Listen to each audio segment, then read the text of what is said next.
use of his and her. We use his to refer a male gender and we use her to refer a female gender.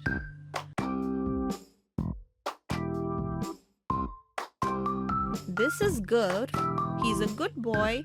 His art is very good.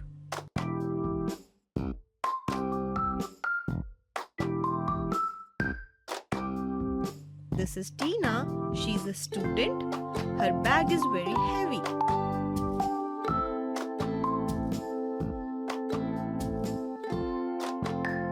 This is Mr. Rahul.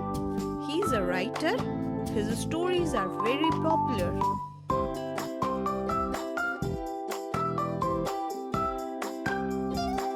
This is Miss Anu. She is a nurse. Her clothes are white. If you enjoyed the video, please like and share it with your friends. Do not forget to click the bell icon to subscribe for more such fun learning videos.